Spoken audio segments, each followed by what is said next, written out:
Adjust कर रहे हैं ना। तो क्या होता है कि 9th और 10th में थोड़ी सी ना चीजें समझ में आने लगती है, हमारी समझ बूझ काफी अच्छी सी हो जाती है और हमें लोगों के हंसने का मतलब समझ में आने लगता है, लोगों को डांटने का मतलब समझ में आने लगता है। और कई बार हम ये सोचने लगते हैं कि हम जो सपने देख रहे हैं वो हम पा सकते हैं कि नहीं। आप में से बहुत सारे बच्चे बहुत अच्छे से सपने देखते होंगे, कोई अपने आप को IAS बनता दिखता होगा, कोई IPS बनता दिखता होगा, कोई वैज्ञानिक बनना चाहता है, उसके विचार बड़े अच्छे हैं, वो चाहता है कि मैं कुछ बेहतरीन करूं और वो अपना नाम बनाना चाहता है। सुबह उठता है बड़े जोश के साथ और सोचता है कि आज मैं कुछ अच्छा करूंगा, सारा दिन मेहनत कर रहा है और एक पूरे शरीर में एक अलग से उमंग रहती है, लेकिन रात को जब सोने जाता है तो अपनी समस्याओं के सामने वो सरेंडर कर देता है और फिर ये सोच के सो देता है कि मैं ऐसे स्कूल से नहीं हूँ, मैं ऐसे शहर से नहीं हूँ, मैं गांव से हूँ। बहुत सारी ऐसी नेगेटिव थिंकिंग और रात को आपने अपना बैटरी ऑफ किया और सो गए। फिर सुबह क्या होता है, फिर सुबह वो तरंग रहती है लेकिन उसकी गति कम हो जाती है। फिर हम सोचते हैं कि ये हमारे पहुंच के क्यों, क्योंकि जब आप पढ़ने बैठते हो तो आपको लगता है कि चीजें मेरे को याद नहीं हो रही, मैं रीडिंग नहीं कर पा रहा हूँ, पढ़ते ही मुझे नींद आ रही है। और जब हम अपने आप की दूसरे से तुलना करने लगते हैं, कोई बच्चा बहुत फराटेदार इंग्लिश बोल रहा है या मैथ्स बहुत ज्यादा सॉल्व कर रहा है या क्लास में फर्स्ट आ रहा है, तो हम क्या सोचते हैं, उससे ज्यादा तो मैं हूं नहीं, तो मैं कैसे बन सकता हूँ। किशोर अवस्था में ये बड़ी कॉमन समस्या है। किशोर अवस्था समझते क्या होता है? ये कोई बस स्टॉप है? कोई रेलवे स्टेशन है? कोई हवाई अड्डा है? तो क्या है ये? विद्यालय। हाँ, विद्यालय। किशोर अवस्था विद्यालय है। हाँ, ये विद्यालय है। ये प्लीज करिए, ये विद्यालय है आपकी मानसिक डेवलपमेंट का, मानी अपने मन, अपने दिमाग, अपनी चेतना, अपने आसपास की चीजों को समझने का और लोगों से बातचीत करने का एक विद्यालय है जहाँ पे रोज आप नई चीज।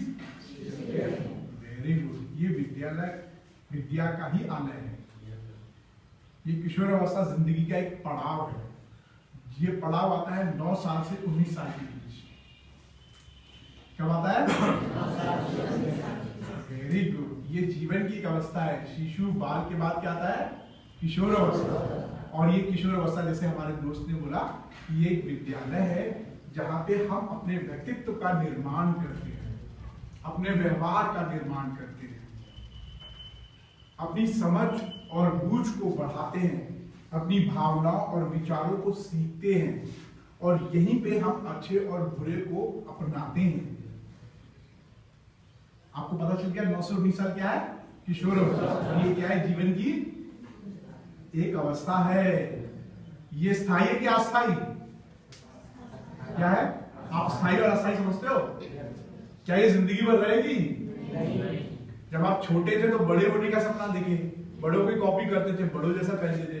फिर जब बड़े हो गए तो सोचे कि अब हमें कॉलेज जाना चाहिए, है नौकरी करना चाहिए, टाई कोट पहनना चाहिए और जल्दी से मैं बड़ा हो जाऊं, मैं बड़ा हो जाऊंगा तो ये करूंगा, मैं बड़ा हो जाऊंगा तो वो करूंगा, जब मैं कमाऊंगा तो ये करूंगा, मैं ऐसा करूंगा। ऐसा सोचते हो?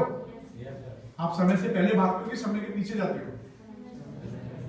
वेरी गुड, हम सब यही करते हैं और उस समय को हम चेस करते हैं, उसका पीछा करते हैं। उस समय का पीछा करने में हम क्या चीज खो देते हैं मालूम है आपको? जो अभी का समय है, जो इस वक्त आप मेरे साथ बैठे हो, ये समय आप आने वाले 10 मिनट बाद क्या करने वाले हो उसको सोचने में गवा देते हैं।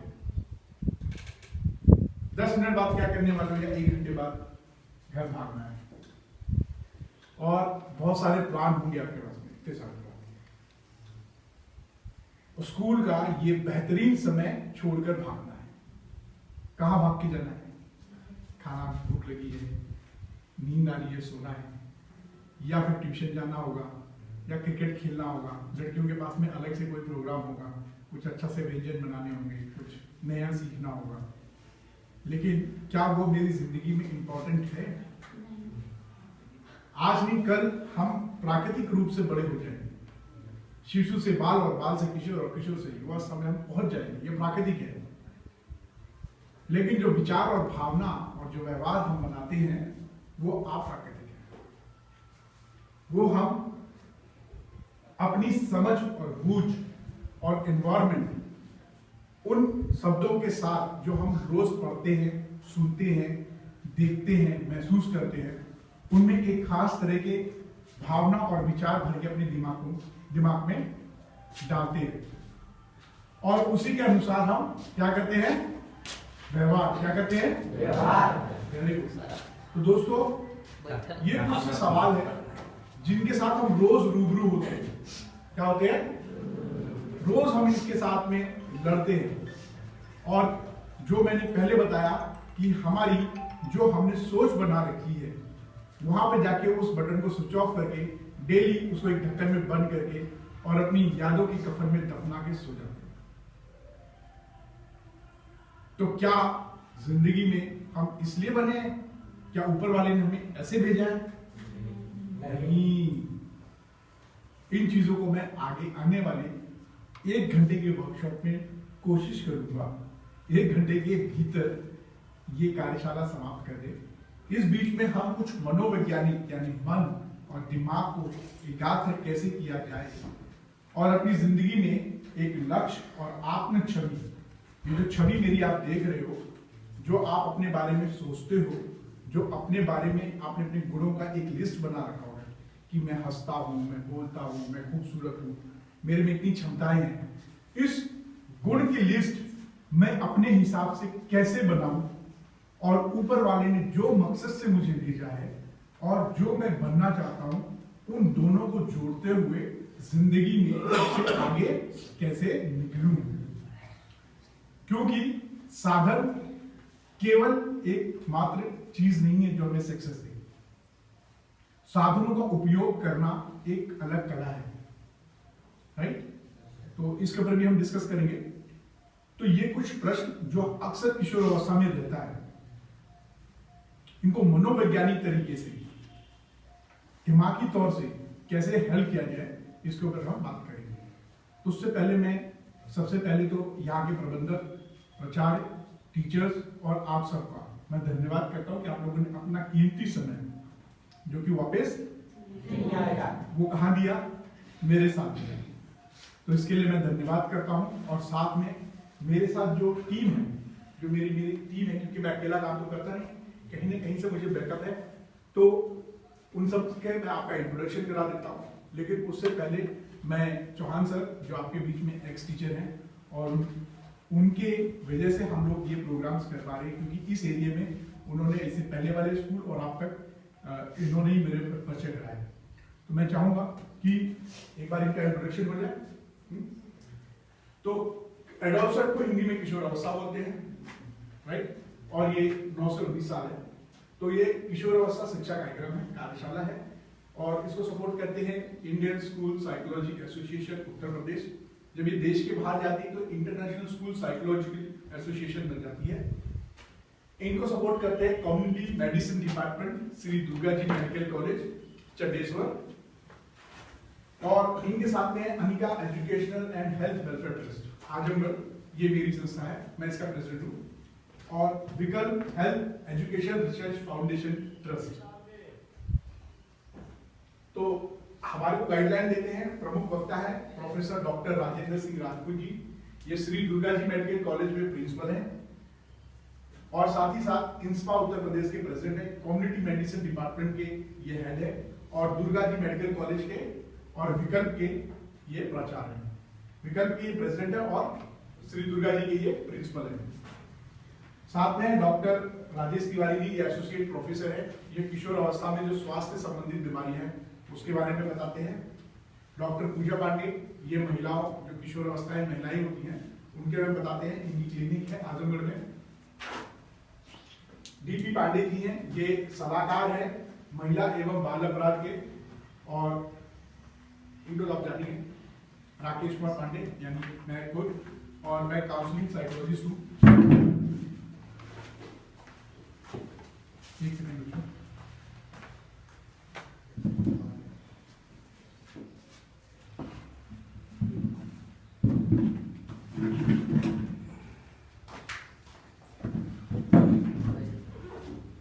मेरा मुख्य व्यवसाय साइकोलॉजी या मनोविज्ञान नहीं है। मेरा मुख्य व्यवसाय है एयरक्राफ्ट मेंटेनेंस इंजीनियर। एयरक्राफ्ट जानते हो? एरोप्लेन। हाँ जी। तो एरोप्लेन मेंटेनेंस इंजीनियर बोल लो या एयरक्राफ्ट बोल लो, जनरली हम लोग एयरक्राफ्ट टेक्निकल वर्ड है उसका इस्तेमाल करते हैं, लेकिन आम बोलचाल में हम लोग एरोप्लेन बोलते हैं। अगर हम टेक्निकल टर्म में करें तो दोनों की परिभाषा अलग है। मशीन और इंसान जब मिलता है तो वो आपस में उनका व्यवहार चेंज हो जाता है। नहीं होता ऐसा? कितने लोग मोबाइल यूज करते हैं यहाँ पे?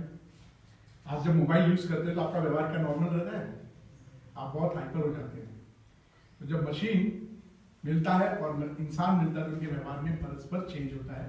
तो इन व्यवहार को स्टडी करने के लिए हम मैंने मनोवैज्ञानिक कोर्स किया, और कैसे मशीन और इंसान जब मिलते हैं तो उनको मैनेज किया जाए, इसके ऊपर मैंने मैनेजमेंट कोर्स किया। मतलब एरोनॉटिकल इंजीनियर हूँ मैं, मास्टर इन साइकोलॉजी हूँ और मास्टर इन बिजनेस एडमिनिस्ट्रेशन यानी MBA हूँ, और इसमें मेरा ब्रांच था इंटरनेशनल।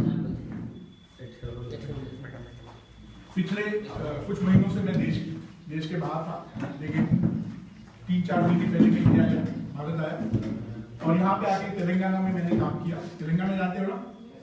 तेलंगाना जानते हो ना? राज्यों का नाम पता है ना? तो तेलंगाना में मैं करीब 1-1.5 महीने रहा, वहाँ पे चीजें समझा। जॉब भी थी, लेकिन मेरे को जॉब करने में नहीं लगा, क्योंकि मैं चाहता था कि मेरे अपने डिस्ट्रिक्ट पे, अगर मैं अपने देश में आया हूँ तो मेरे अपने डिस्ट्रिक्ट और गाँव में मैं जाकर कम से कम वो चीजें जिनको मुझे पाने में इतने समय लग गया, वो कम से कम मैं आप लोगों को उसके साथ में केवल मिलवा दूं। बाकी आपके ऊपर है, आप उस व्यवहार को कैसे करते हो। आप उसको हेलो करते हो या दोस्त बनाते हो, उसको अपनाते हो या फिर उसको भूल जाते हो। ये किसको करना पड़ेगा? आपको।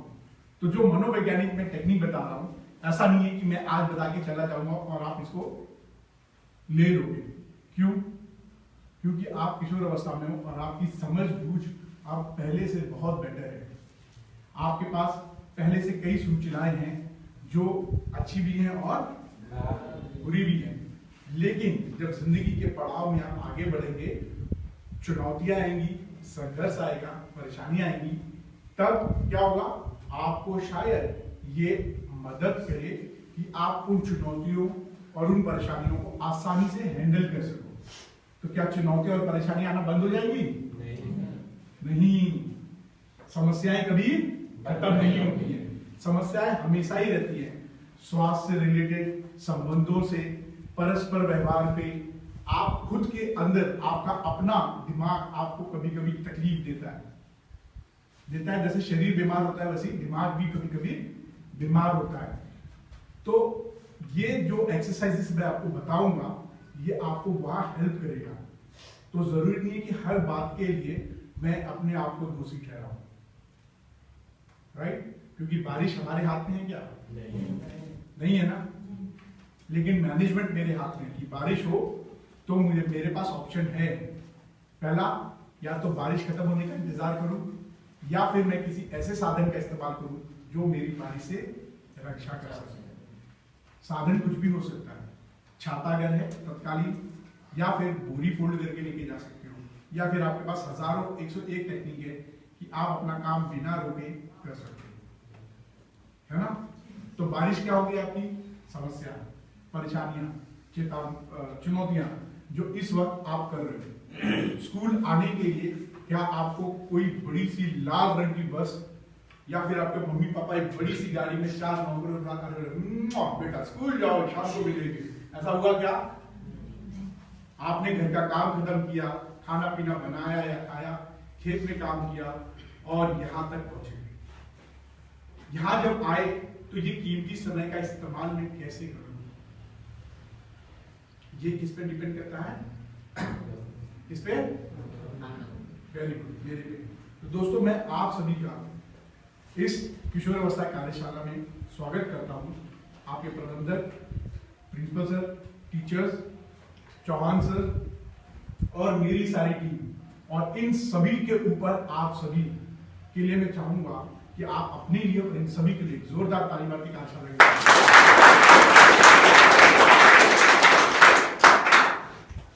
थैंक यू बच्चों। तो इस कार्यशाला का एक नियम है। इस कार्यशाला में जब आप बैठे तो बैठते वक्त मैं आपको दिख रहा हूँ बच्चों, बैठते वक्त आपकी कमर सीधी होनी चाहिए, ऐसे पैर ऐसे फोल्ड होना चाहिए, राइट, गर्दन आपकी सीधी होनी चाहिए और ये चिन थोड़ा ऊपर ऐसे बैलेंस। ऊपर वाले ने जिस शेप में रखा है उसमें मेंटेन करो, ठीक है। और थोड़ी देर बाद आपकी कमर ऐसी हो जाएगी। तो अगर ऐसी हो जाए तो आपको अपने दिमाग को याद दिलाना है कि मुझे वापस इस पोजीशन में आना है। और ये एक्सरसाइज है पहली, इसको आप यही मत छोड़ना। ये आने वाले 21 दिन तक रोज हर बार कहीं बैठो, आप ऐसे तन के बैठना एकदम समझो। आप इस वक्त अपने आप को फील करोगे आप फौज में हो, और जहां बैठना है वहां पे टाइट होके बैठना है, क्योंकि आपने अपने कपड़ों को अगर फोल्ड करके नहीं रखते हो, 2 दिन बाद जब वो कपड़े पहनोगे तो क्या वो कॉन्फिडेंट आएगा? नहीं कैसा नहीं।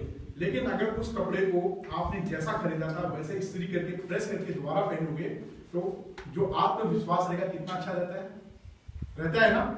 तो जब ऊपर वाले ने जब आपका शरीर बनाया तो उसने एक शेप में दिया, और वो शेप की सबसे खूबसूरत और सबसे बेस्ट।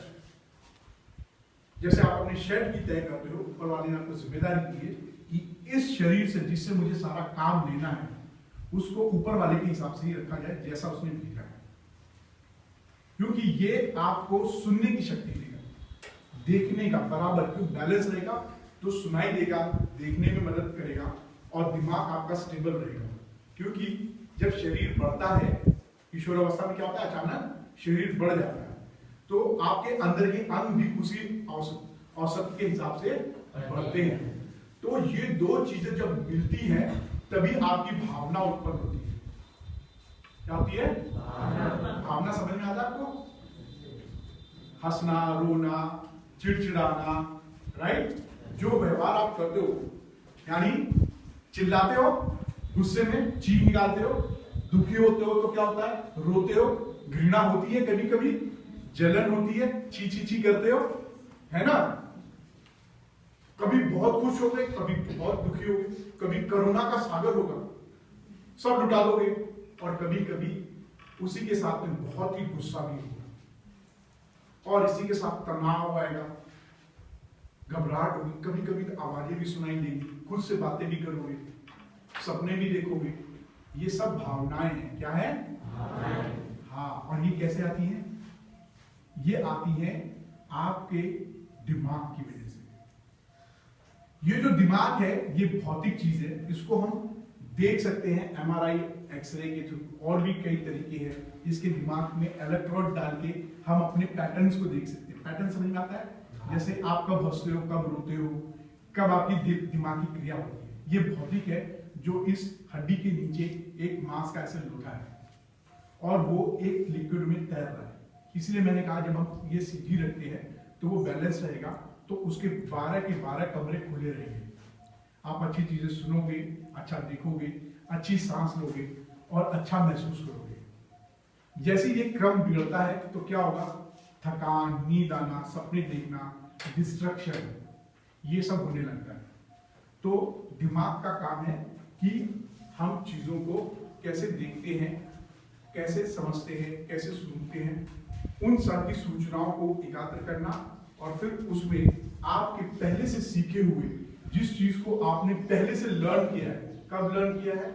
जब आप शिशु अवस्था में थे, राइट, फिर बाल अवस्था में थे, यहाँ पे आपने चीजों को देखा है, सुना है, उन सूचनाओं के आधार पर उन शब्दों में विचार और भावना डालना, और जब ये विचार और भावना डालता है तो क्या करता है, व्यवहार उत्पन्न करता है। क्या करता है? और इस व्यवहार के ऊपर ही आपके शरीर के अंदर एक स्पेशल केमिकल निकलता है, उसे कहते हैं हार्मोन्स। क्या बोलते हैं? हार्मोन्स। जी, वो एंडोक्रोनिक सिस्टम का एक पार्ट होता है।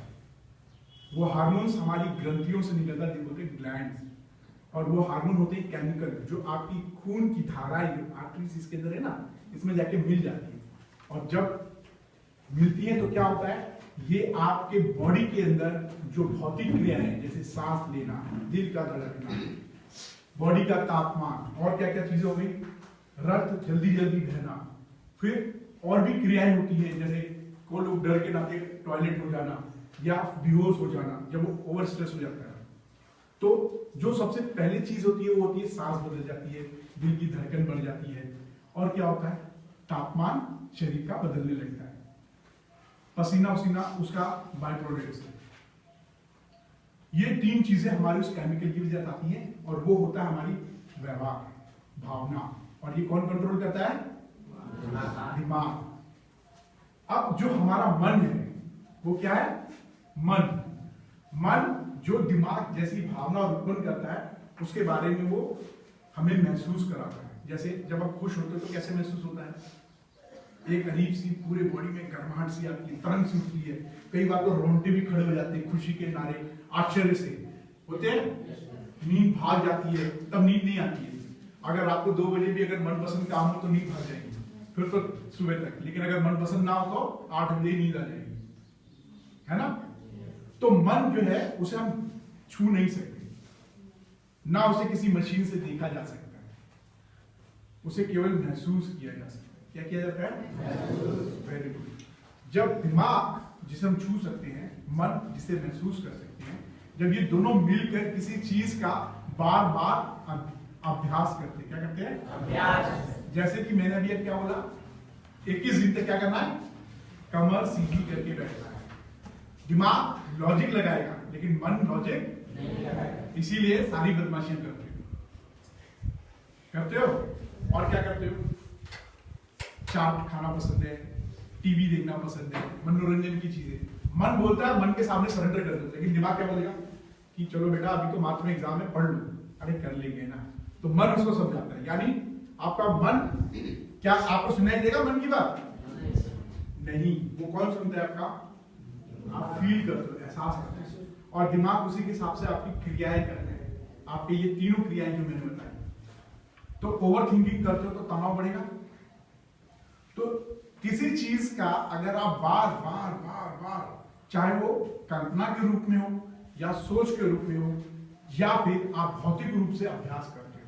भौतिक रूप से अभ्यास करना जैसे साइकिलिंग है ना, उसको इतना अभ्यास कर दिया कि आज मन और दिमाग को उसको सोचना पड़ता चलाने से पहले नहीं, आप साइकिल उठाते हो, चल देते हो और कई लोगों से बातें करते हो। तो ये जो क्रिया हो गई, जो आपके मन और दिमाग को सोचना नहीं पड़ रहा, वो क्रिया हो रही है, वो व्यवहार हो रहा है, ये क्या कहलाती है? चेतना। क्या कहलाती है? चेतना। हाँ, एक होती है प्राकृतिक चेतना और एक होती है अप्राकृतिक चेतना।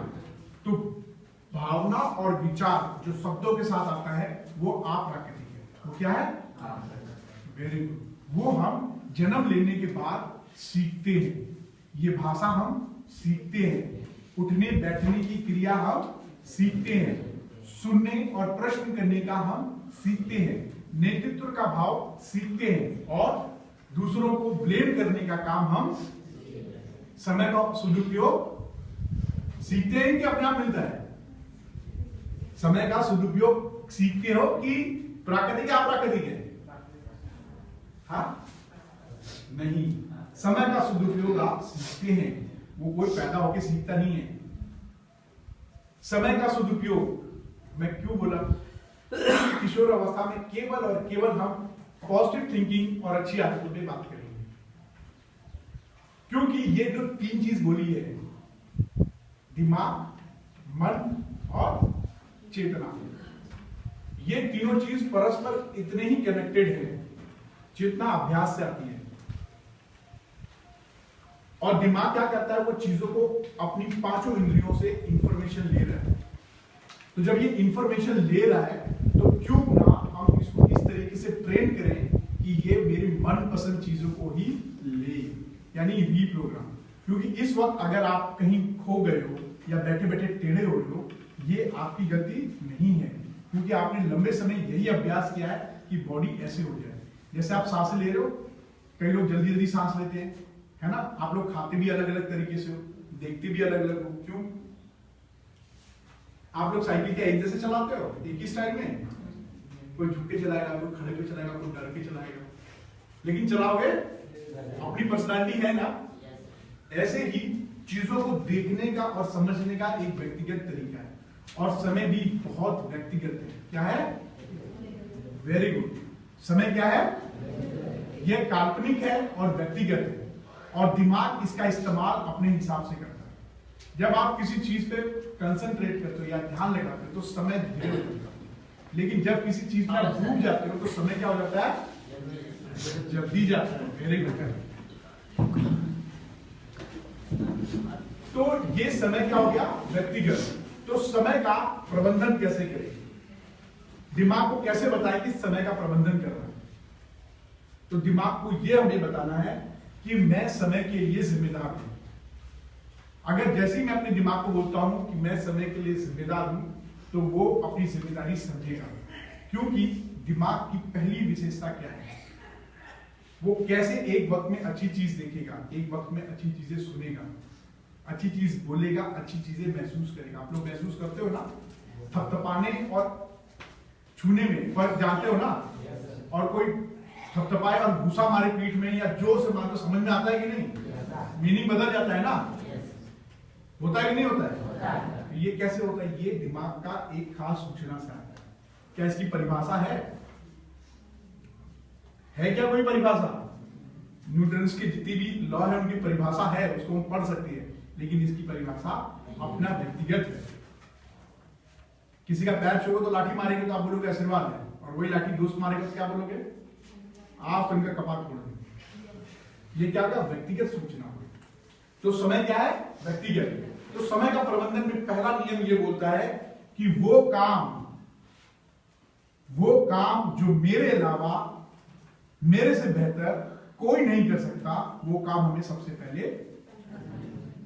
Very good. उदाहरण के तौर पे मेरी प्राथमिकता होनी चाहिए ये काम, तो वो काम उदाहरण के तौर पे क्या है? इस वक्त आपके माँ बाप आपको इतनी दूर भेजे है ना स्कूल में, आसपास से तो होंगे ही, लेकिन आपको घर से छोड़कर इधर भेजे। चाहते तो आपसे काम करवा सकते थे ना, उनको एक लेबर मिल जाता है, इतने बड़े तो हो कि आप लोग कोई भी काम कर सकते हो, लेकिन उसके बावजूद भी आपको स्कूल भेजे और वो सारा काम जिम्मेदारी अपने ऊपर ले रहे, तो आपका एक और एक काम क्या रहेगा? क्या रहेगा? पढ़ना। और पढ़ने में भी कितने रीजन है? स्कूल में सिलेबस खत्म नहीं हुआ, ट्यूशन में सर ने पढ़ाया नहीं, किसी ने मुझे बताया नहीं, मेरे पास ये नहीं है, मेरे पास ये नहीं है, मेरे पास वो नहीं है। ये हम जब बहाने खोजते हैं, क्यों? क्योंकि ये हमारा दिमाग बहुत चतुर और चालाक है। वो हमेशा शॉर्टकट मारता है। क्या करता है? और वो हमेशा कोई एक, चाहे वो जीवित हो या लिविंग थिंग हो या नॉन लिविंग थिंग, यानी निर्जीव हो या सजीव, वो किसी न किसी को ब्लेम खोजता रहेगा। और आप अगर समय का प्रबंधन नहीं कर पाओ तो क्या बोलोगे? मेरा समय इसकी वजह से बर्बाद किया। आज मैं सर के साथ में आधे घंटे बैठा वर्कशॉप में, बेकार हो गया। मैं किताब पढ़ना नहीं चाह रहा था। क्यों? क्योंकि मैं साइकिल चला रहा था। क्यों? मेरे को घर का काम करना था। क्यों? मेरे को खाना बनाना था। क्यों? मेरे पास खेत का काम था। अगर आप पढ़ाई करने बैठोगे तो ये जितने रीजन बताए हैं, इन सब का कोई ना कोई सब्स्टिट्यूट होगा। अगर आप पढ़ने बैठोगे तो क्या आपके मम्मी पापा आपको बोलेंगे कि बेटा चलो खेत में काम करो? अगर कोई घर में मेहमान आएगा तो बोलेंगे बेटा पानी और चाय लाओ? अगर आप पढ़ने बैठोगे तो मम्मी पापा खुद बोलेंगे बेटा तुम पढ़ाई करो, ये काम हम कर सकते हैं। क्योंकि वो काम वो स्वयं कर सकते हैं, लेकिन पढ़ाई लिखाई आपके अलावा कोई, और जो समय बीत जाएगा वो वापिस आएगा? तो ये एक उदाहरण के तौर पे, कोई भी काम जो मेरे अलावा कोई और ना कर सके, वो व्यवहार, वो सोच जो मेरे अलावा कोई और ना कर सके, वो मेरी प्राथमिकता होनी चाहिए। यहां पे सोच की भी बात कर रहा हूं। अगर आप चलते वक्त राजनीति विचार करते हो, या अगर आपका क्रिकेट प्रोफेशन नहीं है, आप क्रिकेट को व्यवसाय नहीं बनाने वाले हो, या फिर अननेसेसरी टॉक जिसे कहते हैं गॉसिप, गॉसिप जानते हो? दो लोग आपस में गुफ्तगू करते हैं जिसका कोई लॉजिक नहीं है। अगर आप ये काम में अपना टाइम वेस्ट करते हो तो सॉरी, माफी चाहूंगा, आप गलत रास्ते पे हो, वो आपकी प्राथमिकता नहीं है। तो समय का प्रबंधन यही बोलता है, वो काम जो मेरे अलावा कोई और न कर सके, चाहे वो आचार हो, चाहे विचार हो, चाहे व्यवहार हो, और चाहे भविष्य और भूतकाल की बात हो, इन सबसे मेरा संबंध, और इस समय में सिर्फ वही काम करूं जो मेरे अलावा कोई ना करे। दूसरा इंपॉर्टेंट चीज, अब आप, क्योंकि मैंने आपको बताया, आपने ये चीज सुना है, ये तुम्हारी वजह से हुआ, ये इसकी वजह से हुआ, आपने ये व्यवहार करते हुए देखा है, तो आपका दिमाग भी ऐसा प्रोग्राम हो गया है कि हमेशा दूसरों को खोजता है जो व्यक्ति जिसके ऊपर हम ब्लेम दे सके। और हमने ऐसी एग्जाम्पल बनाए हैं जो नाकामयाब लोगों को हमने गिना है, लेकिन अगर हम अपनी आंखें खोल के देखें तो कामयाबी की लिस्ट बहुत बड़ी है। अब ये काम कैसे होगा? ये आता है आप स्वयं से, यानी खुद से अपनी जिम्मेदारी ले। और वो कैसे आएगा? जब बार बार आप अपने मन को ये बोले कि मैं अपने समय के लिए जिम्मेदार हूं, अपने व्यवहार के लिए जिम्मेदार हूं, अपने आज के लिए, इस समय के लिए जिम्मेदार हूं, अपनी खुशियों के लिए जिम्मेदार हूं, अपने दुख के लिए जिम्मेदार हूं, अपनी पढ़ाई के लिए जिम्मेदार हूं। तो आपका दिमाग इस चीज को मान जाएगा और उसके बाद जो कुछ भी करेगा वो अपनी जिम्मेदारी पे ही करेगा।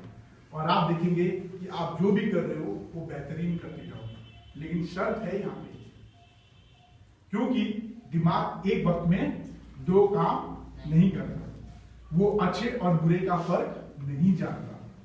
आप उसको जैसा बोलोगे वो वैसा करने लगेगा, चीजों को वो याद भी नहीं रखता। ये अच्छी बात है कि बुरी बात? अच्छी बात है। जिन चीजों का हम इस्तेमाल नहीं करते वो हम भूल जाते हैं, अनटिल अनलेस वो हमारे अचेतन मन में ना चला गया, या जिसका अभ्यास हम बार बार ना कर रहे हो। इसलिए जब मैं बोलता हूं तो दिमाग क्या बोलता है? मैं। और वो अपने आप को देखने लगता है, अपने आप को पहचानने लगता है। 1 मिनट के लिए आप अपनी कमर सीधी करें, सांसें भर लेते शरीर के अंदर, अपना हाथ दिल के पास ले आए और आंखें बंद करके अपने चेहरे को देखने की कोशिश करें। तो आंखें बंद करें,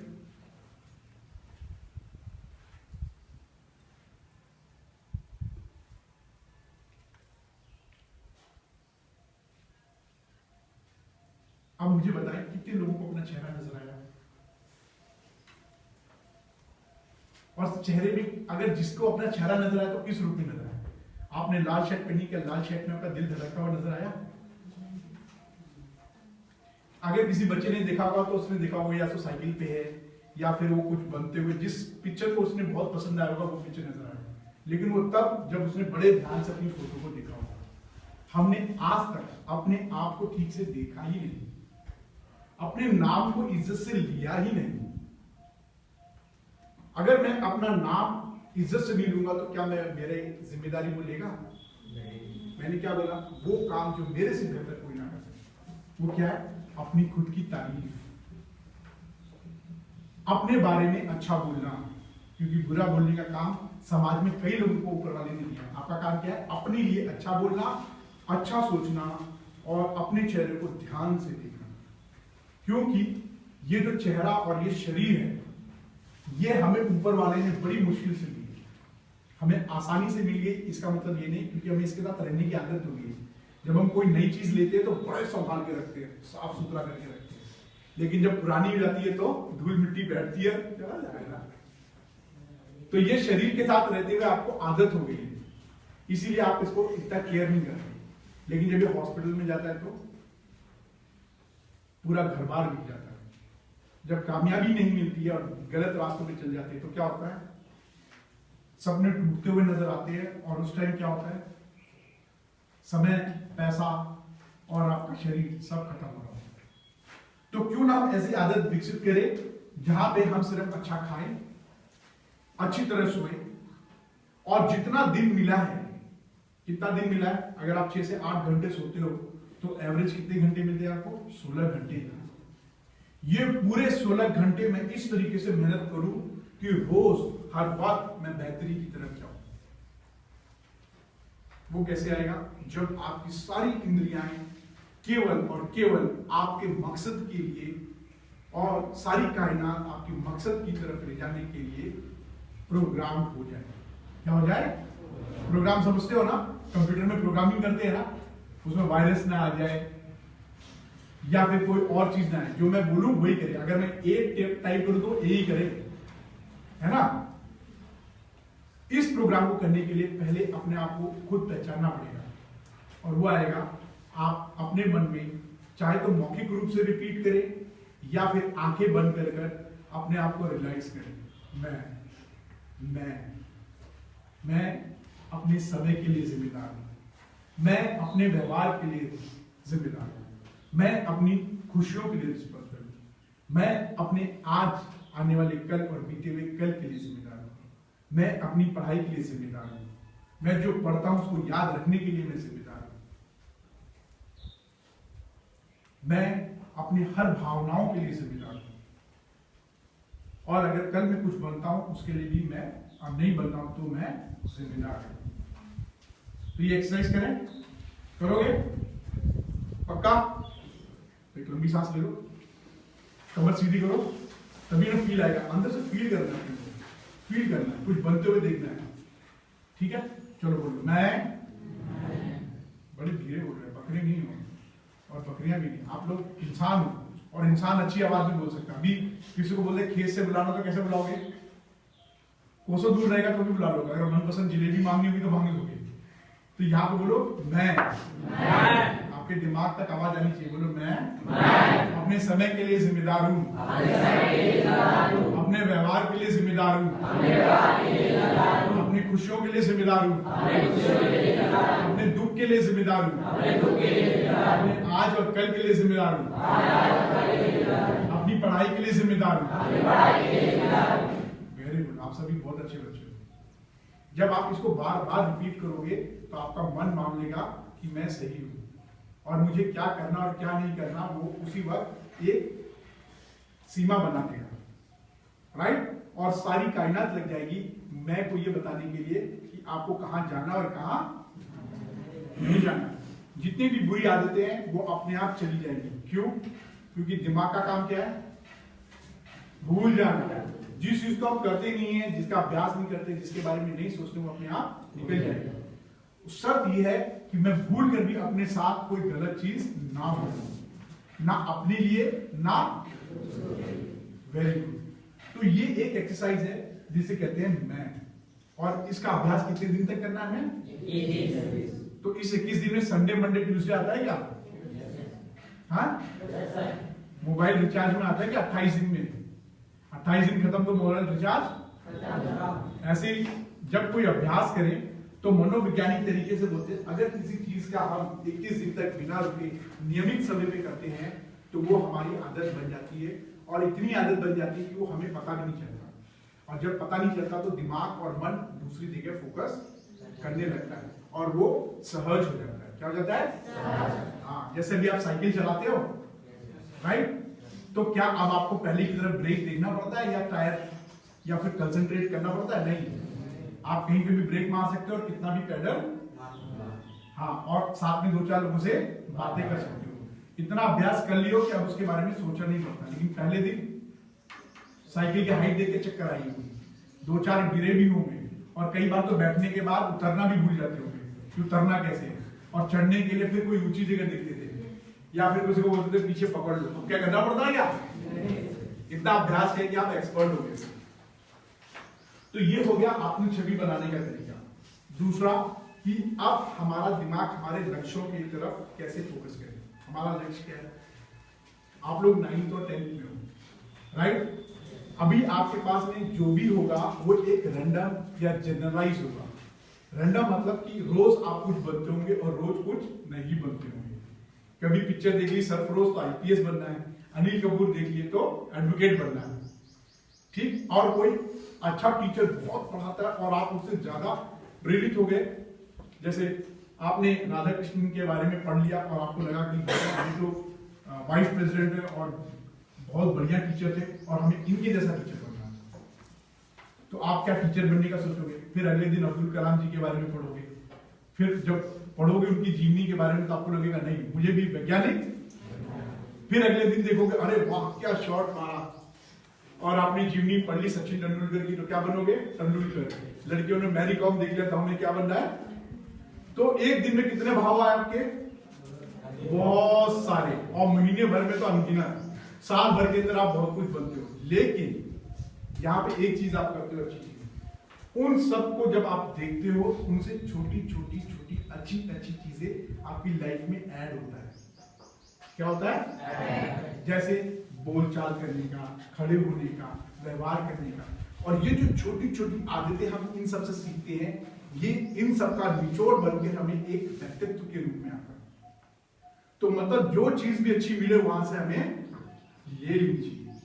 क्योंकि अभी हमारा मकसद नहीं है। बेटा ठीक से बैठो जरा, करना ही ना, बेचैन हो रहे हो मत हो बेचैन, मैं छोड़ दूंगा, 5 मिनट और है, एक एक्सरसाइज और है। भूख लगी है, चिंता मत करो हंसने की, क्योंकि मैंने क्या बोला, जो चीज मेरे हाथ में नहीं है उसके ऊपर हमें टेंशन नहीं लेना है। मेरे हाथ में क्या है कि मैं अपना फोकस कहाँ रखता हूँ, और ये फोकस आएगा जब आप अपने से अच्छे बच्चे बोलोगे। और हमारी जिंदगी छोटी छोटी आदतों का एक बड़ा रूप है। क्या है?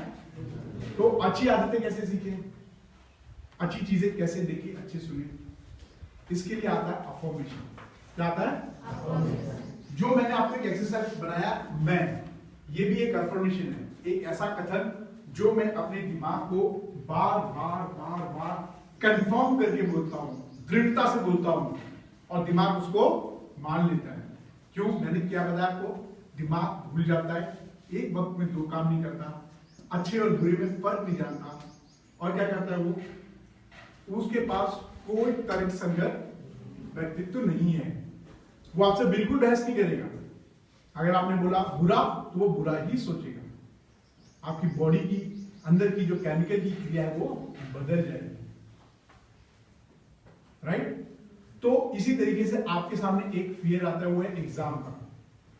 जब परीक्षा होती है तो अक्सर हम लोग चीजें भूल जाते हैं, पढ़ने का मन नहीं करता है, और जब किताबें खोलते तो नींद आती है। क्यों? क्योंकि 21 दिन का अभ्यास हमने कब किया? परीक्षा में किया है क्या? वो तनावग्रस्त माहौल होता है। हमने साल भर किताब खोल के लाइन टू लाइन पढ़ा नहीं, केवल क्या पढ़ा? प्रश्न। और दिमाग डिफिकल्ट चीजें नहीं करता, वो हमेशा क्या मारता है? शॉर्टकट। तो जब आप किताब लाइन टू लाइन नहीं पढ़ेंगे और सीधे प्रश्न पढ़ेंगे तो वो चीजें याद तो रहेंगी, केवल एग्जाम पर, और बहुत सारी चीजें वो भूल देगा। तो हमें क्या करना है? रोज कम से कम 1 पेज अपनी किताब का लाइन टू लाइन पढ़ना है, कम से कम 5 मिनट में 1 पेज खत्म हो जाएगा। राइट? और वो 5 मिनट हमें घंटों के बराबर लगते हैं, और उसी वक्त सारी समस्या नजर आती है। तो हमें दूसरी हैबिट क्या डेवलप करनी है? हमें पढ़ना है, और हर वक्त अपने एग्जाम को टारगेट रखना है। तो मैं एग्जाम का एक अफर्मेशन बोलता हूं। अफर्मेशन क्या होता है? वो कथन जो मैं बार बार अपने आप से दोहराता हूं, और इतनी मजबूती से, इतने आराम से कि वो कंफर्टेबली दिमाग हर वक्त उस सिचुएशन में रहे और हमेशा उसकी तैयारी करता है। क्योंकि एग्जाम में आपको पढ़ने का क्षमता बढ़ जाती है। तब आपको नींद आती है क्या? जब एग्जाम आती है तो रात भर जाग सकते हो, दिन भर पढ़ सकते हो, लेकिन जैसे एग्जाम खत्म होगा तो सारी समस्या आ जाएगी। तो वो उसे कहते हैं अफर्मेशन, वो कथन जो हम बार बार कंफर्म तरीके से फील करते हुए दोहराते हैं। तो मैंने उसको अपनी वॉइस में रिकॉर्ड कर रखा है, मेरी आवाज में, उसमें कोई म्यूजिक नहीं मैंने ऐड किया। वो हम इसी तरीके से ही करते हैं, क्योंकि जिंदगी में क्या वायलिन बजता है जैसे फिल्मों में बजता है, म्यूजिक बजता है, ऐसा होता है क्या? जब दिल घबराता तो क्या ऐसी आवाजें आती है? नहीं। तो इसलिए मैंने ओरिजिनल आवाज में रखा है, ताकि आपको ये ना लगे कि ये मिक्स या फिर आर्टिफिशियल है। तो इसमें कई मिस्टेक्स भी होंगे क्योंकि एक इंसान ने बनाया है। क्या बनाया? और इसको जब आप सुने तो इसको आंखें बंद करके एक बार ध्यान से महसूस होते हुए करो, ये आपके लिए हेल्प करेगा। ये मेरे अपने शब्द हैं, आप अपना अफर्मेशन खुद बना सकते हो। एक कागज और कलम ले और लिखे कि मैं क्या कर रहा हूं। हमेशा वर्तमान में रहे। क्या रहे? भविष्य में नहीं, और ना भूतकाल में। क्या लिखे? वर्तमान में। दिमाग करते हुए मैंने एंजॉय करता है, होने वाले पे कभी एंजॉय नहीं करता, होने वाले में केवल कल्पनाएं रहती है। घंटी बजी, भूख तो नहीं लगी, घर तो नहीं भागना ना? मैं कंटिन्यू करूं? क्योंकि घंटी बजते ना एक कंडीशनिंग होती है, भागने का मन करता है, उतावलापन आता है ना? तो ये एक्सरसाइज करते हैं, मेरे ख्याल से ये 4-5 मिनट का है, और उसके बाद ग्रेटिट्यूड का करके फिर बाय बाय करना। ठीक है? तो जब मैं ये अफर्मेशन दोहराऊं और बोलूं तो आप आंखें बंद करके अपनी कमर सीधी करके इसको महसूस करो कि ऐसा हो रहा है। और इस अफर्मेशन में से जो आपको अच्छा लगे वो अपने पेपर और पे लिख लो, और उसको अपने से दोहराओ। पहले बोल बोल के करो, और उसके बाद जब अभ्यास हो जाए तो अपने मन में आराम से 4 मिनट बैठ के बार बार अपने मन के अंदर उसका बार बार चिंतन करें। कर सकते हैं और रोज आप बेहतर रहेंगे। ये अजीब सा लग रहा है, लेकिन जो भी मनोवैज्ञानिक चीज होती है वो अजीब सा होता है।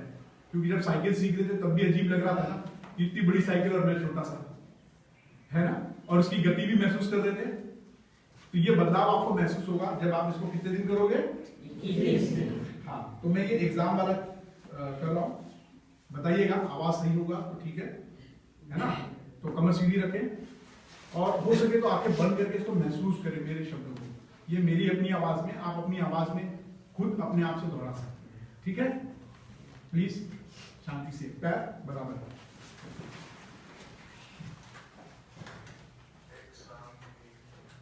कनेक्टिंग एक सेकेंड।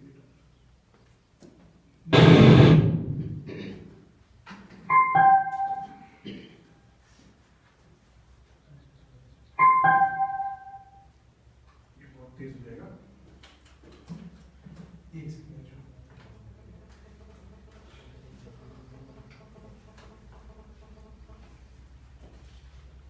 एक चैलेंज है और मैं इसे खुशी से और मैं इसे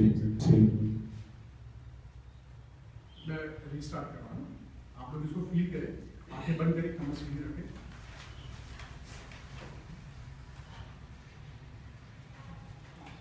एग्जाम एक चैलेंज है और मैं इसे खुशी से स्वीकार करता हूँ। एग्जाम के दिनों में मेरा कॉन्फिडेंट लेवल और बढ़ जाता है। मैं पूरे हार्ट और सोल से एग्जाम की तैयारी करता हूँ। मैंने इस पर टॉप करना है।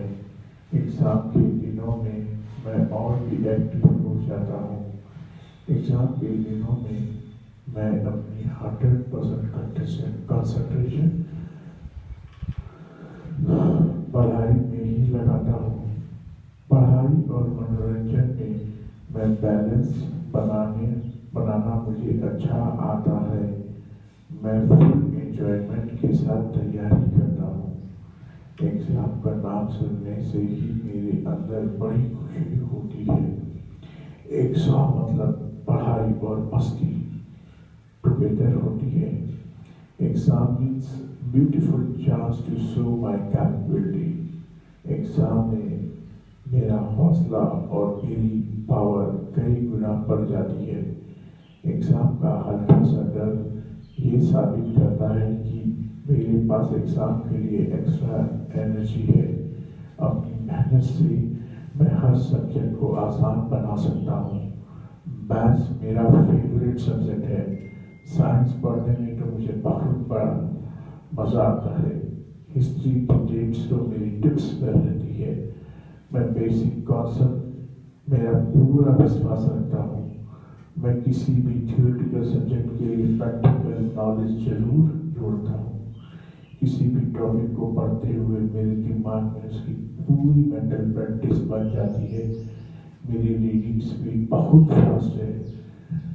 मेरी राइटिंग स्पीड एक्सीलेंट है। मेरी हैंड राइटिंग तो सुपर्ब है। मेरा रिविजन करने का तरीका एक्सीलेंट है। डिफिकल्ट चैप्टर्स का रिविजन मैं बड़ी आसानी से कर लेता हूँ। मैं हर टॉपिक को मेंटली पोजीशन कर लेता हूँ ताकि रिकॉल करना आसान हो जाए। एग्जाम डेट्स में मैं अपनी हेल्थ का भी पूरा ख्याल रखता हूँ। मैं अपने सब सिलेबस को टाइम पर पूरा करता हूँ ताकि रिविजन के लिए टाइम बचाया जा सके। मेरी अपनी तैयारी 100% होती है। उसके बाद मैं सब कुछ नेचर पर छोड़ देता हूँ। एग्जाम से एक दिन पहले मैं अपना सारा सामान खुद संभालता हूँ। एग्जाम से पहले मेरी कंसंट्रेशन 100% होती है। एग्जाम शुरू करने से पहले मैं अपने ईस्ट को जरूर याद करता हूँ। एग्जाम लिखने से पहले मैं सारी क्वेश्चंस को ध्यान से पढ़कर पेपर प्लानिंग करता हूँ। मैं सबसे पहले अपने क्वेश्चन सेटअप करता हूँ जो मुझे अच्छे से आता है। इजी क्वेश्चन सेटअप करने से मेरा कॉन्फिडेंट लेवल बढ़ जाता है। मैं लास्ट की 10 मिनट रिवीजन के लिए जरूर रखता हूँ। I am a great problem solver. Difficult questions attempt करने में मुझे बड़ा मजा आता है। डिफिकल्ट से डिफिकल्ट क्वेश्चन का जवाब मेरे अंदर से निकल कर आता है। एग्जाम के टाइम में मेरा दिमाग 100 गुना सारा काम करता है। मेरे पास हर सवाल का जवाब है। एग्जाम हॉल में मुझे सारे सवालों के जवाब याद रहते हैं। डिफिकल्ट क्वेश्चन अटेम्प्ट करने के लिए मेरे पास एक्स्ट्रा एनर्जी होती है। मैं हर सवाल को पूरा पढ़ने के बाद ही जवाब लिखना शुरू करता हूँ। मेरे अपने आंसर पॉइंट बाय पॉइंट लिखता हूँ ताकि पढ़ने वाले को आसानी से समझ आए। जहाँ पर भी संभव होता है मैं डायग्राम जरूर बनाता हूँ। डायग्राम बनाकर मैं उसे एक्सप्लेन भी जरूर करता हूँ। मैं तो point two the point answer लिखने में ज़्यादा विश्वास रखता हूँ। एग्जाम कंप्लीट करने के बाद फिर 10 मिनट का रिविजन जरूर करता हूँ। एग्जाम कंप्लीट करने के बाद मैं एक बार फिर से परमात्मा का शुक्राना करता हूँ। मैं अपने टीचर को भी शुक्राना करता हूँ। अपने माता पिता का भी धन्यवाद करता हूँ। मैं अपने दोस्तों का भी धन्यवाद करता हूँ।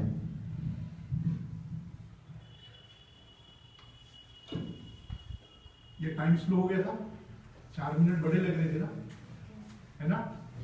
तो ये कुछ वर्ड्स हैं जिन्हों आप खुद भी लिख सकते हो। आप अपने हिसाब से लिख सकते हो जो आप बनना चाहते हो, और दिमाग एकाग्र हो जाता है। तो ये आप एग्जाम के दिनों में या एग्जाम से पहले भी कर सकते हो, इस माहौल में रहने के लिए। क्योंकि जब माहौल में रहोगे तो एग्जाम के दिन भूलोगे क्या? नहीं। ऐसे ही जब सुबह उठे, आप सुबह उठ के तो कई बार डल फील करते हैं, एनर्जी नहीं रहती, समझ नहीं आता कि हम लोग सुबह उठ के करेंगे क्या, कोई मकसद है क्या? नहीं। ऐसा लगता है जिंदगी बिल्कुल उदास है और जिंदगी में कुछ है नहीं। तो ऐसे में हमें एक और अफर्मेशन मिलती है, वो होती है मॉर्निंग अफर्मेशन। हम लोग दोहराते हैं ना चीजों को, तो आप चाहे तो उसको शॉर्ट में भी कर सकते हैं। अगर ये आपको बड़ा लग रहा है, 39 पॉइंट्स का है, अगर आप चाहें तो 5 या 10 लाइन का भी अपने हिसाब से बना सकते हैं। लेकिन जब इसको बार बार अपने मन को दोहराएंगे तो ये आपके अचेतन में चला जाएगा, और उसके बाद आप देखेंगे कि रोज जो आप पढ़ाई कर रहे हो, रोज जो किताबें खोल रहे हो, उसमें आपको लर्न हो रही है चीजें, और आप एग्जाम की कंडीशन में रह के पढ़ाई करेंगे। राइट? अब मॉर्निंग में क्या होता है, जब हम सुबह उठते हैं तो ये अफर्मेशन कहलाता है, जो मॉर्निंग अफर्मेशन, जो दिन की शुरुआत में हमें 4 मिनट देने हैं। दिन की शुरुआत में दे सकते हो 4 मिनट? कर सकते हो? बहुत मुश्किल है लेकिन कर सकते हो। ये 4 मिनट को वैल्यू नहीं है, अगर वीडियो देखे तो उड़ जाता है, लेकिन जब 4 मिनट आंखें बंद करके बैठोगे तो लगेगा कितना देर हो गया भाई। आंखें कंसंट्रेट नहीं करती है। और दूसरी चीज, जब मैं आप लोगों को खूबसूरत बोल रहा था, अच्छा बोल रहा था, तो कई बच्चे अपने मन में सोच रहे हैं सर झूठ बोल रहे हैं। क्यों? क्योंकि आपका दिमाग हमेशा बुरा सोचता है, बुरा देखता है, और हमेशा छोटा आकलन करता है, और इसकी बहुतायत बहुत है। ज्यादातर बच्चे नहीं सोचते होंगे, जो आप में से बच्चा गाने में अच्छा होगा, डांस में अच्छा होगा, ड्राइंग में अच्छा होगा, स्पोर्ट्स में अच्छा होगा, पढ़ाई में होगा, उसकी सोच और बाकी बच्चों की सोच में यही फर्क होगा कि वो हमेशा अपने आप को महसूस करता होगा कि वो बेहतर बन रहा है। तो ये लास्ट अफर्मेशन है, लेकिन नॉट लेस। ये जितनी एक्सरसाइज बताई है ये एक हो सकती है, लेकिन ये इकलौती नहीं। ऐसी हजारों चीजें हैं, जो आपको पसंद आए आप वो अपना लो। जब आप ऐसा करते हो तो आपका दिमाग केवल इसी के लिए ही फोकस करेगा, और यही चीज आपको सुनाई देगी, यही चीज दिखाई देगी, और यही चीज सुनोगे। तो खाना भी आपको, जिसमें जो कद्दू भी है उसमें भी स्वाद आएगा, नहीं तो कद्दू भी पसंद नहीं आएगा। कद्दू बहुत लोग मना करते हैं ना, कई लोगों को चना डाल के टेस्ट आता है ना। हरे पत्ते खाने में प्रॉब्लम होती है क्योंकि 70% फाइबर चाहिए होता है। तो ये मॉर्निंग अफर्मेशन है। अफर्मेशन समझ में आ रहा है ना आपको? वर्ड मजबूत कथन, जो पूरी मजबूती के साथ मैं अपने आप के साथ पक्का वादा करके रिपीट करता हूँ, और वो करते हुए महसूस करता हूँ। तो ये मॉर्निंग अफर्मेशन भी किया जाए, ठीक है? तो एक बात, क्योंकि मैं इसको अपने शब्दों में बोल सकता हूँ, लेकिन मेरे को फीलिंग्स नहीं आएगी क्योंकि मैंने रिकॉर्ड किया है। क्योंकि ये जितना अच्छा आप सुबह के टाइम में बोल सकते हो, क्योंकि 4 बजे जो होती है ब्रह्म मुहूर्त होती है, और दुनिया के जितने कामयाब लोग हैं वो 4 बजे उठ के अपनी जिंदगी का समय बढ़ा लेते हैं। क्योंकि अगर हम लोग एन एवरेज अपनी जिंदगी में अगर 60 साल जी रहे हैं तो उसका 15 साल तक केवल हम सोने में बिता देते हैं। अगर ना हो, थोड़ी गणित अच्छी हो तो कैलकुलेट कर लेना, दिन के 24 घंटे में आप कितने घंटे सोते हो इस वक्त। एट एवरेज आप लोग 10 से 12 घंटे सो रहे होंगे। बहुत कम बच्चे होंगे 6 से 8 घंटे पूरी नींद लेते होंगे। तो अगर आप 12 घंटे सोते हो तो अपनी जिंदगी का कितना टाइम निकाल दिया आपने अब तक? 24 में से 50%। कितना समय सोने में बिता दिया, ये भगवान। ये टाइम का सदुपयोग कर सकते थे। तो जब आप मनोरंजन स्टेज में रहते हैं, जब आप खुशियों के पल में रहते हैं, तो इतना देर सोते हैं क्या? नहीं ना। मैं ये लास्ट अफर्मेशन करता हूँ क्योंकि मुझे पता है कि बेटियों को ना भी जाना होगा घर पे, तो जवाब देना मुश्किल हो जाता है क्यों लेट हो गया, ऐसा है ना। और कईयों को कोचिंग भी जाना होगा, ऐसा है क्या? कोचिंग पढ़ते हो ना तुरंत ही। तो ये 4 मिनट और उसके बाद टाटा बाय बाय। प्रश्न हम लोग बाद में पूछ लेंगे, ठीक है? चलिए, अपनी कमर सीधी रखिएगा और आंखें बंद करते हुए इसको सुनिएगा। अजीब सा है ना, मन में बड़ी हंसी सी है क्योंकि हम लोग रोज नहीं करते ना, इसलिए अजीब है। लेकिन जब रोज करेंगे तो अजीब लगेगा क्या? तो प्लीज फोकस, लंबी सांस लें और इसको महसूस करें। हो सके तो इसको दोहराएं धीरे धीरे अपने मन में, ठीक है? चलिए,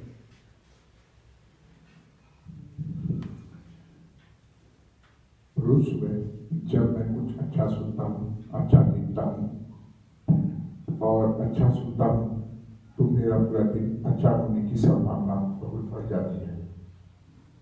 जब एक एक करके मेरा हर दिन अच्छा बीतने लगता है तो मेरी जिंदगी अच्छी हो जाती है। मैं अपने पूरे दिल से आज भी इस दिन का स्वागत करता हूँ। आज का ये दिन मेरी आने वाली जिंदगी का पहला दिन है और मुझे पूरा यकीन है कि ये दिन मेरी जिंदगी के सबसे अच्छे दिनों में से एक होने वाला है। आज मैं बहुत खुश हूँ क्योंकि मुझे पूरा विश्वास है कि आज ऐसा कुछ ना कुछ जरूर होगा जो मेरे आज से पहले कभी नहीं हुआ। आज मैं कुछ नया सीखूंगा, कुछ नया देखूंगा, कुछ नया सुनूंगा, कुछ नया सोचूंगा और कुछ नया बनूंगा। आज मैं बहुत खुश हूँ, अच्छा महसूस कर रहा हूँ। अतीत में मुझसे जो जाने अनजाने में जो भी गलतियां हुई या मेरे साथ में जो कुछ भी गलत हुआ, उसके लिए मैं खुद को और दूसरों को पूरी तरह से माफ करता हूँ। मेरा ध्यान गुजरे हुए कल पर नहीं बल्कि आने वाले पल पर है। आज मुझे जो कुछ भी करना है उसके बारे में मैं अच्छे से सोच लिया है और अपने हर लक्ष्य को पाने के लिए मैं पूरी तरह से तैयार हूँ। मेरा मन बिल्कुल शांत है और मेरा ध्यान पूरी तरह से आने वाले लक्ष्य पर केंद्रित है। मेरी सोच बहुत सकारात्मक है। मेरा ये मानना है कि मेरे साथ में जो कुछ भी होता है वो अच्छे के लिए होता है। मेरी जिंदगी में जो भी मुश्किलें हैं मैं उसको मुश्किलों की तरह नहीं बल्कि एक अवसर की तरह देखता हूँ। खुद को आगे बढ़ने का अवसर, खुद को जानने का अवसर, खुद को अंदर से और शक्तिशाली बनाने का अवसर। आज जो चुनौतियां मेरे सामने आने वाली हैं उनका सामना करने के लिए मैं पूरी तरह से तैयार हूँ। मुझे अपनी जिंदगी से बहुत प्यार है। मेरा शरीर अंदर से पूरी तरह से स्वस्थ है। मेरी बुद्धि किसी भी परिस्थिति में सही फैसला लेने के लिए पूरी तरह से सक्षम है। मेरा मन अंदर से भरा है और मैं हमेशा खुश रहता हूँ, मस्त रहता हूँ और हंसता खेलता रहता हूँ। ये जिंदगी मेरे लिए एक खेल जैसी है और मैं इस खेल का एक पक्का खिलाड़ी हूँ। मुझे हार या जीत से कोई फर्क नहीं पड़ता। मेरा सिर्फ एक मकसद है कि जिंदगी के इस खेल में मुझे खुद को इस काबिल बनाना है कि दुनिया की जितनी भी खुशियां हैं वो खुद चलकर मेरे पास है और जो लोग भी मेरे पास हैं, उन सबके लिए मैं अपने पूरे दिल से शुक्रगुजार हूँ। मुझे किसी भी तरह की कोई कमी नहीं है। मुझे खुद की काबिलियत पर पूरा भरोसा है। पूरे ब्रह्मांड की सारी शक्तियां मेरे साथ हैं और मेरे अंदर ऊर्जा का पूरा भंडार है। अब चाहे कुछ भी हो जाए, मुझे आगे बढ़ने से दुनिया की कोई ताकत नहीं रोक सकती। मेरे लिए कुछ भी नामुमकिन नहीं है। मैं कुछ मुमकिन है।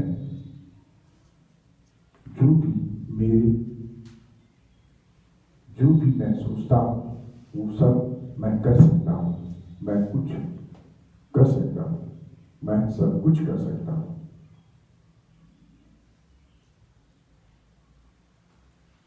वापिस आ जाए बच्चों, अच्छा लगा? ये अफर्मेशन है, मॉर्निंग अफर्मेशन। अगर आप डेली सुबह ऐसी चीजें दोहराएंगे तो सोचो आपके रोंगटे खड़े हो जाएंगे और सारा दिन आप खुश रहोगे।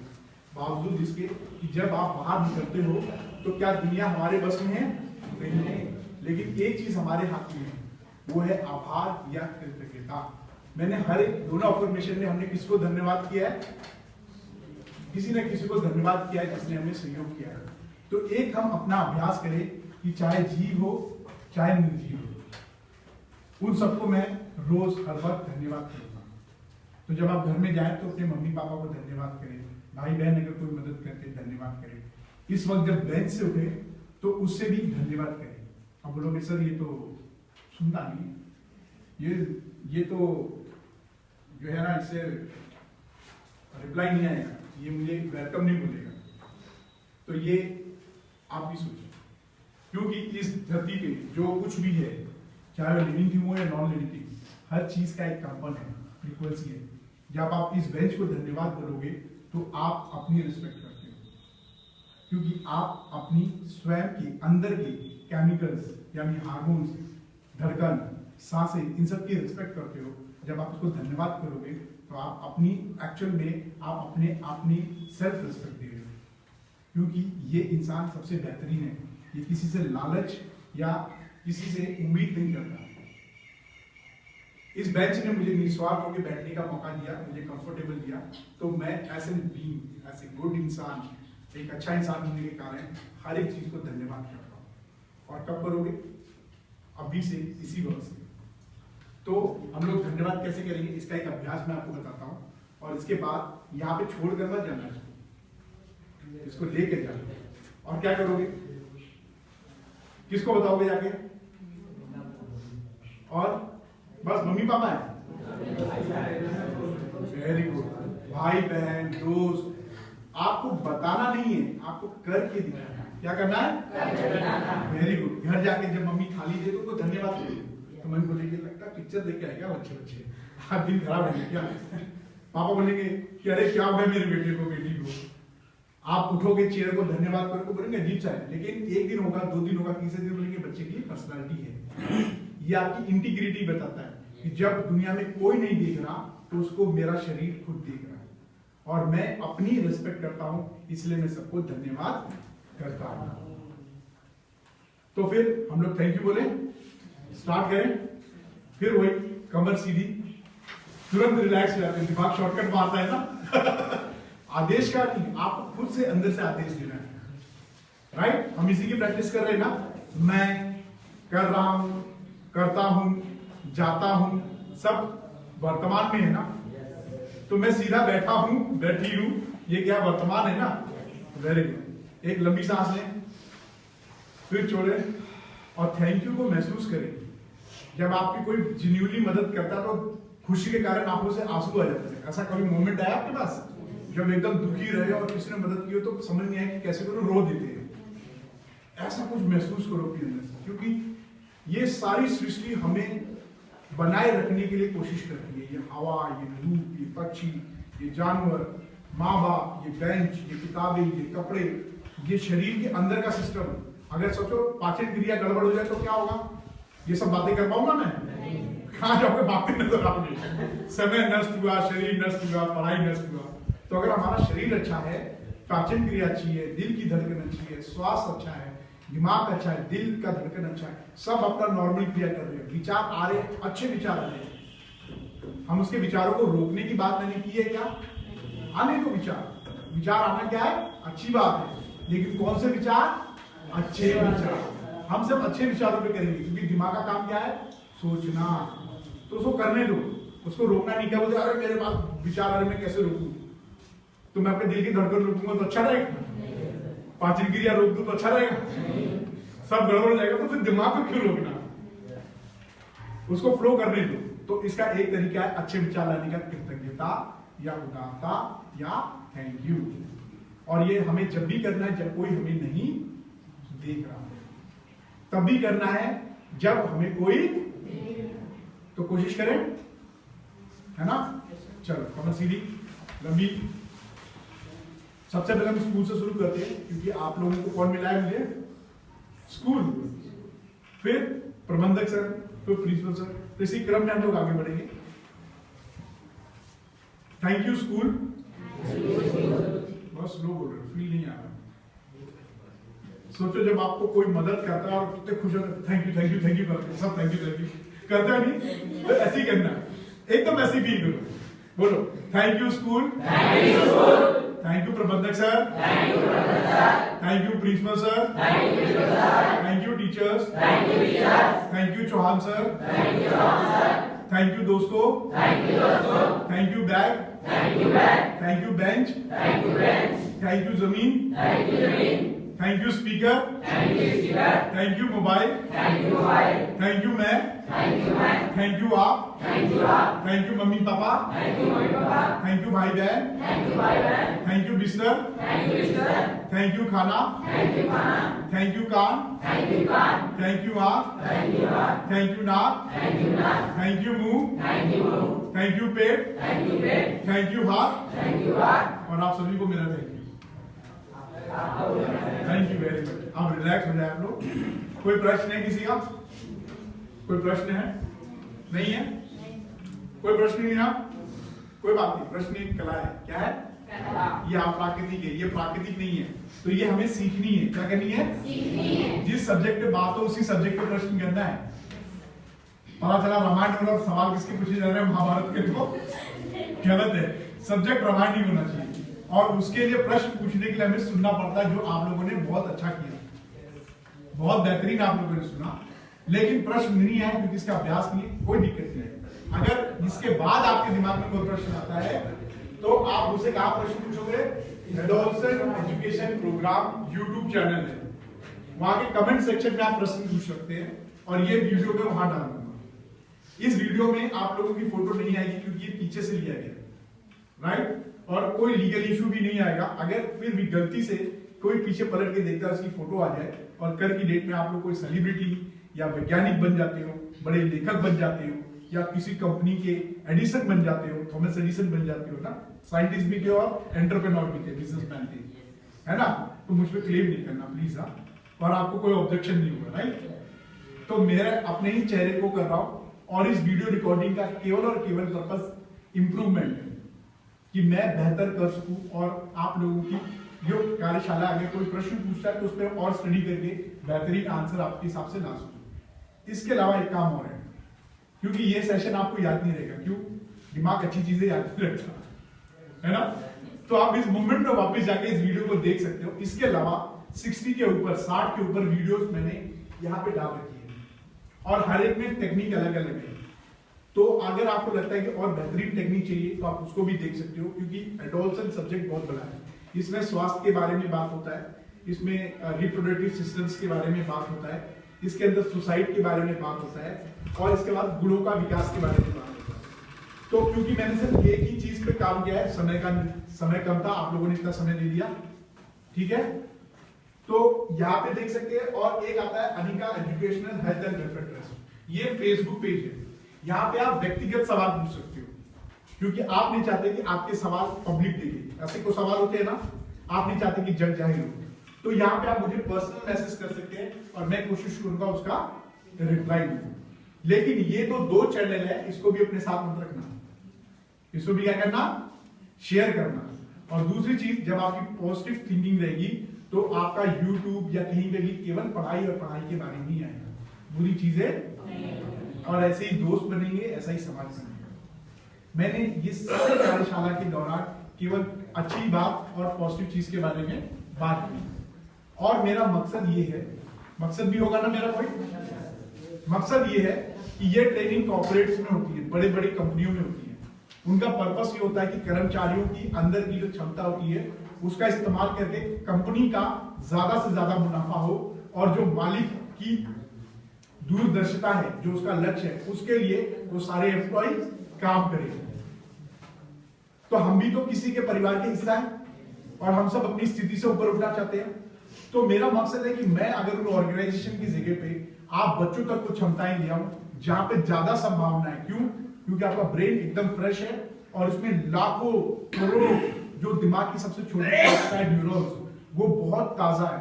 अभी इस उम्र में आप कोई भी बुरी आदत को आसानी से छोड़ सकते हो और अच्छी आदत को अपना सकते हो। और अगर आप ऐसा करते हो तो क्या हो जाएगा, हम सबकी तलाश है एक बेहतर इंसान में। अगर मैं बेहतर हो जाऊं तो एक अच्छे माँ बाप को एक अच्छा बच्चा मिल जाएगा, एक समाज को एक अच्छा सदस्य मिल जाएगा, एक देश को अच्छा नागरिक मिल जाएगा, और पूरी इस पृथ्वी को एक अच्छा देश मिल जाएगा। और इस तरीके से हमारे समाज का विकास हो सकता है। आने वाले 10 से 15 साल का टारगेट है मेरा। तत्कालीन कोई चमत्कार नहीं होगा, लेकिन ये कब होगा, जब आप लोग इसका अभ्यास स्वयं करेंगे। क्योंकि अगर मैं अच्छा होता हूं तो मेरा समाज अच्छा रहेगा, और यही मेरी सोच है और यही मेरी कोशिश है।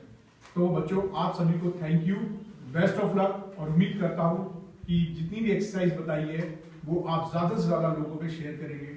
क्योंकि दिमाग का एक और क्रिया है,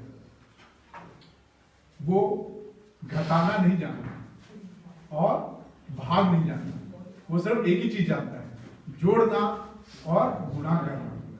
जितना बांटोगे, जितना सीखोगे, उतने ही अच्छे बनोगे। ठीक है बच्चों, तो बेस्ट ऑफ लक। मैं प्रिंसिपल सर कुछ बोलना चाहेंगे इस कार्यशाला के बारे में? सर छोड़ दिया जाए। ठीक है बच्चों, आप लोग अभी से इसी वक्त अपने बेंच को थैंक यू बोल के और दोस्तों को थैंक यू बोल के जाना। ठीक है, अभी से इसी वक्त से, और घर में भी करना। ठीक है, चलो बाय, थैंक यू वेरी